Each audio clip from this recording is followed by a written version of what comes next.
जरा सोचिए, अगर आपके पास पैसा है तो क्या वो आपके लिए काम कर रहा है या फिर आप ही उसके लिए काम कर रहे हैं? रिच डैड पुअर डैड की किताब ने मेरे सोचने का तरीका पूरी तरह बदल दिया।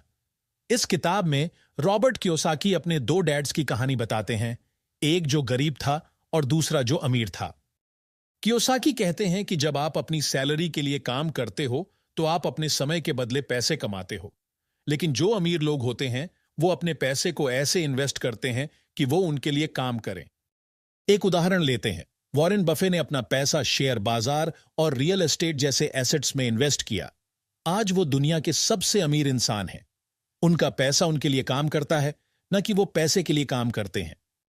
कियोसाकी कहते हैं कि अमीर लोग हमेशा अपने पैसे को एसेट्स में लगाते हैं, जबकि गरीब और मिडिल क्लास लोग ज्यादा से ज्यादा लायबिलिटीज खरीदते हैं।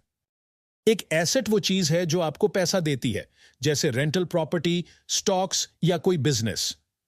वहीं लायबिलिटीज वो चीजें होती हैं जो आपके पैसे ले जाती हैं, जैसे घर का लोन या कार लोन। रॉबर्ट कियोसाकी खुद कहते हैं कि जब उन्होंने अपनी पहली रेंटल प्रॉपर्टी खरीदी तो उसे उन्होंने एसेट माना, क्योंकि वह उनके लिए पैसे ला रही थी। कियोसाकी के अनुसार आपको अपनी नौकरी पर ज्यादा ध्यान नहीं देना चाहिए, बल्कि अपनी फाइनेंशियल लाइफ को समझते हुए अपने बिजनेस और इन्वेस्टमेंट्स पर ध्यान देना चाहिए। स्टीव जॉब्स ने भी अपनी नौकरी के बजाय एप्पल पर ध्यान दिया और उसे दुनिया का सबसे बड़ा टेक्नोलॉजी बिजनेस बना दिया। यही सोच है जो कियोसाकी के अमीर डैड ने अपने बच्चों को सिखाई। कियोसाकी कहते हैं कि अगर आप पैसों का पीछा कर रहे हैं तो आपको सेल्स और मार्केटिंग सीखनी चाहिए।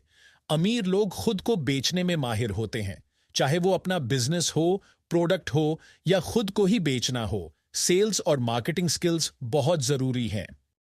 इलॉन मस्क ने भी टेस्ला और स्पेस एक्स को दुनिया भर में मार्केट किया और आज वो इन इंडस्ट्रीज के लीडर हैं।